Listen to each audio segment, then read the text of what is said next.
ഇല്ലമ്മ, വിളിച്ചില്ല. ഇല്ല, എന്നെ വിളിച്ചില്ല. ഇല്ല, ഞാനും വിളിച്ചില്ല. ഞാനാരും വിളിച്ചില്ല. അമ്മ, ഞാനൊരു കാര്യം ചോദിക്കട്ടെ?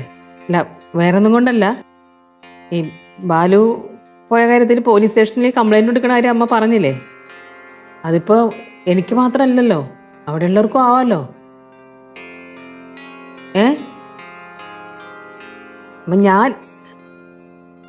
അപ്പം കേശു ഇവിടെ ഇരിക്കുന്നുണ്ട്. ഞാൻ കേശുവിനെ കൊടുക്കാം.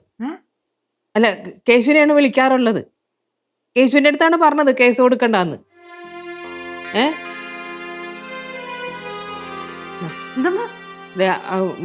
നെയ്യാറ്റിൻകരയിലെ അമ്മയാ, സംസാരിക്കും. അമ്മൂമ്മ, അച്ഛൻ എവിടുന്നാ വിളിച്ചത്? എനിക്ക് അറിഞ്ഞോളൂ അമ്മൂമ്മ. വിഷ്ണുവിനെ ഫോൺ കൊടുക്കും. അമ്മ, എനിക്കെന്തിനാ ഫോൺ കൊടുക്കടാ, സംസാരിക്കട്ടെ. അമ്മൂമ്മ, ഞാൻ മുടിയൻ വന്നോളൂ. ഞാൻ മുടിയൻ ഫോൺ കൊടുക്കാം. വേണ്ടെന്നാ? അല്ല അമ്മൂമ്മ, ഞാൻ കൊടുക്കും. അമ്മ എന്തിനാ അമ്മ അവൻ്റെ അടുത്ത് എനിക്ക് ഫോൺ തരാൻ പറഞ്ഞ്? എന്നോട് സംസാരിക്കാൻ താല്പര്യമില്ലാത്തതുകൊണ്ടാ കട്ട് ചെയ്തിട്ട് സമാധാനം. അതിനിപ്പോ ഞാനെന്ത് ചെയ്യാനാ? എല്ലാവർക്കും നിന്റെ അടുത്ത് കുറച്ചാളെ ദേഷ്യം കാണും, അത് സഹിച്ചേ പറ്റുള്ളൂ. അമ്മൂമ്മ വിളിച്ചപ്പോ അമ്മ എന്ത് പറഞ്ഞമ്മ? അമ്മൂമ്മ എന്നോട് വെച്ച് ബാലു എന്നെ വിളിക്കാറുണ്ടോ എന്ന്. പിന്നെ ചോദിച്ചു ഞാൻ അങ്ങോട്ട് വിളിക്കാറുണ്ടോ? ഇല്ലല്ലോ. പിന്നെ അത് കഴിഞ്ഞ് കംപ്ലൈൻറ്റ് എടുക്കണ കാര്യം പറഞ്ഞു. അപ്പോൾ ഞാൻ പറഞ്ഞു ഇതിപ്പോൾ ഞാൻ മാത്രമല്ലല്ലോ, അവിടെ ഉള്ളവർക്കും ആവാലോ എന്ന് പറഞ്ഞു.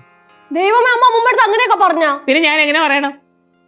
എല്ലാവരും എന്നോടാണല്ലോ ചോദിക്കണേ. കേട്ടിട്ട് മടുത്തു വെച്ചത് ചോദിക്കണേന് ഒരു മറുപടി കൊടുക്കണമല്ലോ. അവിടെ ബാലുവിൻ്റെ അച്ഛനും അമ്മയും സഹോദരങ്ങളൊക്കെ ഉണ്ടല്ലോ, അവർക്കും ആവാലോ കംപ്ലൈൻറ്റ് കൊടുക്കലൊക്കെ. ഞാൻ മാത്രം ചെയ്യാൻ പാടുള്ളൂ അതൊക്കെ? ഇത് അന്ന് ഇവനെ മറ്റേ പെണ്ണ് കാണാൻ പോണ ദിവസം ഉണ്ടല്ലോ, അന്ന് തുടങ്ങിയതാ. എല്ലാവരും എൻ്റെ അടുത്തൊക്കെ പോരല്ലോ വരല്. പടവലത്തുനിന്ന് വന്നേ അമ്മയും അച്ഛനും ഒക്കെ എൻ്റെ അടുത്താണ് ചൂടായിക്കൊണ്ടിരിക്കണത്. അത് കഴിഞ്ഞ് ബാലു പോയി, അപ്പോഴും അത് എൻ്റെ അടുത്ത് തന്നെ ചോദിച്ചോണ്ടിരിക്കണേ. ഞാൻ പിന്നെ മറുപടി എന്തെന്ന് കൊടുക്കണം എല്ലാവർക്കും? നിന്റെ അച്ഛൻ്റെ വായന്ന് ഞാൻ കുറെ കേട്ട്, പിന്നെ ഈ കൊച്ചിനെ വിളിച്ചോണ്ട് വന്നപ്പോ പിന്നെയും കേട്ട് കുറെ. അത് കഴിഞ്ഞപ്പോഴത്തേക്കും ഈ കൊച്ചിന്റെ കാര്യത്തിൽ അച്ഛന്റെ വായിന്ന് മാത്രമായിട്ടാ, വീട്ടുകാരായി എന്ന് മൊത്തം കേട്ട്. ഇതെല്ലാം കേട്ട് ഞാൻ ഭൂമിയോളം താഴാനായിട്ടേ ഞാൻ സീതാദേവിയൊന്നും അല്ല. നീലമ്മ ഇതൊക്കെ കേൾക്കണമെന്ന് ഞാൻ കാരണമല്ലേ? സംശയം എന്തോന്ന്? ഇതിപ്പോ മോന് ഭാര്യ ആയപ്പോഴത്തേക്കും അമ്മയ്ക്ക് ഭർത്താവില്ലാണ്ടായി. കൊച്ചിന്റെ പപ്പായി ഓരോ ദിവസം വന്നോടുന്ന് പ്രശ്നം ഉണ്ടായിക്കൊണ്ടിരിക്കുകയല്ലേ. എല്ലാം സഹിക്കുന്നതന്നെ ഒരു പരിധിയുണ്ട്. നീലമ്മയുടെ ടെൻഷൻ എനിക്ക് മനസ്സിലാവും. ബാലുച്ചന് പെട്ടെന്ന് തിരിച്ചു വരുമെന്ന് തന്നെ എന്റെ വിശ്വാസം. എല്ലാ ദിവസം പ്രാർത്ഥിക്കുന്നത് വരാൻ വേണ്ടി തന്നെയാ.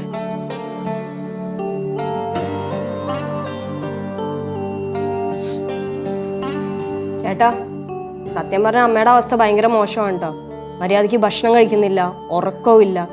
രാത്രി ഇടയ്ക്ക് ലൈറ്റൊക്കെ ഇട്ടിരിക്കണ കാണാം. എന്നിട്ട് നേരം വിളിക്കുമ്പോൾ കുറേ നേരം ആ ഇറയത്തിരിക്കും, എന്നിട്ട് അടുക്കളയിൽ കയറുള്ളൂ. ഇനിയിപ്പോൾ അടുക്കളയിൽ കയറിയാലോ പഴയതുപോലെ ഒരു ശ്രദ്ധയും ഇല്ല, എപ്പോഴും അച്ഛനെ പറ്റി ചിന്തിച്ചോണ്ടേ ഇരിക്കും. ഈ അച്ഛനെ എവിടെന്നെങ്കിലും ഒന്ന് കണ്ടു കിട്ടിയായിരുന്നെങ്കിൽ കയ്യോ കാലോ പിടിച്ചെങ്കിലും വീട്ടിൽ കൊണ്ടുവരുമായിരുന്നു. അച്ഛനും പഴയതുപോലെ ഒന്നുമല്ലല്ലോ, ഫിസിക്കലി ഒട്ടും വയ്യ. കൈവേദന, കാലുവേദന, മുട്ടുവേദന. വന്നാ മതിയായിരുന്നു. വിഷ്ണു, എന്തു പറ്റി? ഒന്നുമില്ല. ചെല്ലടോ. പാവൻ ചേട്ടൻ, കല്യാണം കഴിഞ്ഞ് സന്തോഷിക്കാൻ പോലും പറ്റണോ? എന്തു പറ്റി വിഷ്ണു? ഒന്നുമില്ല. ബാലച്ചനെ ആരെയും വിചാരിച്ചിട്ടാണോ? അച്ഛനെ കുറിച്ച് എപ്പോഴാ ഞാൻ വിചാരിക്കാത്തത്? പപ്പ വിളിക്കുന്നു, എന്തുവാണോ എന്തോ. ഹലോ, ഞാൻ വീട്ടില്. പപ്പ എവിടെ? മീറ്റിംഗ് കഴിഞ്ഞോ? അതൊക്കെ ഇവിടെ ഉണ്ട് പപ്പ, ഞാൻ ഉപയോഗിക്കാം. പപ്പ ഇങ്ങോട്ട് വരുന്നുണ്ടോ? എന്റെ പൊന്നു പപ്പ, ദേവി ഇതിനൊന്നും വാങ്ങിച്ചിട്ട് വരില്ലേ? വേണ്ട വേണ്ട വേണ്ട വേണ്ട. ശരി. എന്തായി? അപ്പൊ ഇനി അടുത്ത സാധനം മേടിച്ചോണ്ട് വരാൻ പോവുകയാണോ ഈ വീട്ടിലോട്ട്? ഞാൻ വേണ്ടാന്ന് പറഞ്ഞിട്ടുണ്ട്, പക്ഷെ എനിക്ക് തോന്നുന്നില്ല. നിനക്കൊന്നും പറയാൻ പറ്റില്ലായിരിക്കും, പക്ഷെ ഞാൻ എന്തെങ്കിലുമൊക്കെ പറയാം. എനിക്ക് പറയാമല്ലോ എന്തെങ്കിലും, കുഴപ്പമില്ല. എന്തോന്ന്? ഇനി മേല ഇതുപോലെ സാധനങ്ങളൊന്നും വാങ്ങിച്ചോണ്ട് ഈ വീട്ടിലോട്ട് വരണമെന്ന് പറയും. അങ്ങനെ പറഞ്ഞിട്ട് വാങ്ങിച്ചിട്ട് വന്നാ എന്ത് ചെയ്യും? ഒരു ഞാൻ ഒരു കാര്യം ചെയ്യും, നിന്റെ പപ്പയുടെ ഫ്രണ്ട് വെച്ച് തന്നെ ഈ സാധനങ്ങളൊക്കെ പെറുക്കി ഞാൻ പാറ കൊണ്ടേ തള്ളും. അപ്പൊ പ്രശ്നം തീർന്നല്ല. എന്തോന്ന് വർത്താനോ വിഷ്ണു ഈ പറയുന്നേ? പിന്നെ നിന്റെ പപ്പ എന്തോന്ന് കാണിക്കണത്? ഇന്നലെ എന്തൊക്കെ എന്നെ പറഞ്ഞിട്ട് പോയത് ഓർമ്മയുണ്ടാ? എന്നിട്ട് ഇന്ന് രാവിലെ വിളിച്ചോണ്ട് സാധനം മറ്റേ പെട്ടി കുറെ സാധനങ്ങളായിട്ട് വന്നിരിക്കുക. സൈക്കോ ആണാണ് ഇതിന്റെ അച്ഛൻ. പപ്പ ടെൻഷൻ കാരണം ഓരോന്ന് പറയുന്നത്, നീ ഒന്നും കാര്യമായിട്ട് എടുക്കല്ലേ. കാര്യമായിട്ട് എടുക്കണമെന്ന് പറയണേ ചെവി കേൾക്കാൻ പാടില്ല, പൊട്ടനെ അടിക്കണം. എങ്ങനെ സഹിക്കും? എന്റെ സ്വഭാവം എന്റെ പപ്പയ്ക്ക് അറിയില്ല, അതാണ് പ്രശ്നം. അങ്ങനെയാണെങ്കിൽ നിന്റെ അമ്മ എന്നെ എന്തൊക്കെ പറയുന്നു, ഞാൻ എന്തിനു തിരിച്ചു പറയുന്നുണ്ടോ? അയ്യോ തിരിച്ചൊന്നും പറഞ്ഞില്ലേ? അന്നെങ്കിൽ ഫസ്റ്റ് ദിവസം എന്റെ അച്ഛനെ നെഞ്ചത്തോട്ട് കയറി ഒന്നും ഓർമ്മയില്ലേടി നിനക്ക്? നീയും പറഞ്ഞല്ലോ എന്റെ പപ്പേ. എന്തോന്ന് പറഞ്ഞു നിന്റെ പപ്പേ? കുറച്ച് മാർബിൾ കഷ്ണവും 2 തുണിക്കടയും കൊണ്ട് വലിയ ബിസിനസ്സുകാരൻ ചമയണ്ടെന്നൊക്കെ നീ പറഞ്ഞില്ലേ? ശരിക്കും എന്റെ ഫാമിലി എന്തൊക്കെയാ ബിസിനസ് നടത്തുന്നതെന്ന് വിഷ്ണു അറിയൂ? എനിക്ക് പോലും ശരിക്കും അറിഞ്ഞൂടാ. ഇതൊക്കെ ഭയങ്കര ഇൻസൾട്ടാ വിഷ്ണു. ഇൻസൾട്ടാ? അയ്യോ കുടുംബ മഹിമ പറയാൻ തുടങ്ങിയല്ല, ഇനിയിപ്പോ ചെവിയാക്കാൻ പറ്റില്ലായിരിക്കും അല്ലേ?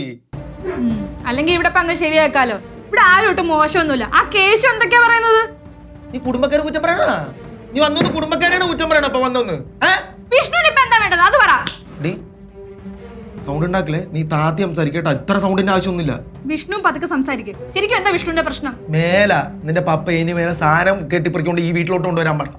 അതെ, കയ്യിൽ കാശ് ഉണ്ടായിട്ടാ പപ്പ എനിക്ക് ഓരോന്ന് വാങ്ങിച്ചോണ്ട് വരുന്നത്. വിഷ്ണുവിന് ഈഗോ ആണ്. ഈഗോയാ?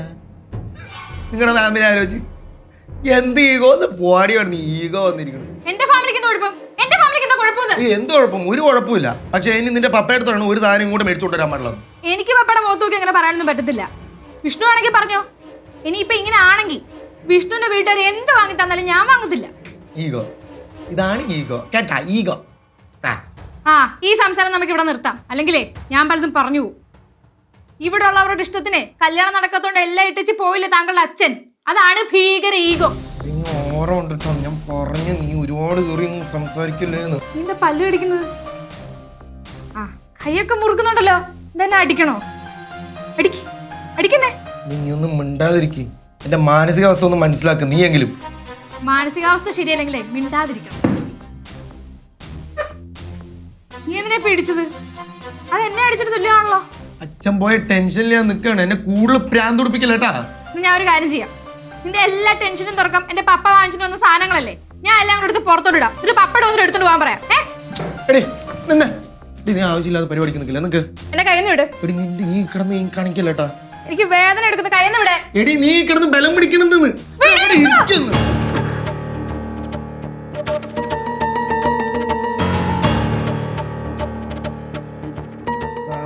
മനഃപൂർവ്വം അറിയാതാണ്. ഒരു പ്രശ്നമില്ല, നീ പോവാൻ നോക്ക്. ജസ്റ്റ് എന്റെ കൈ സ്ലിപ്പായി ഇവിടെ വീണ്.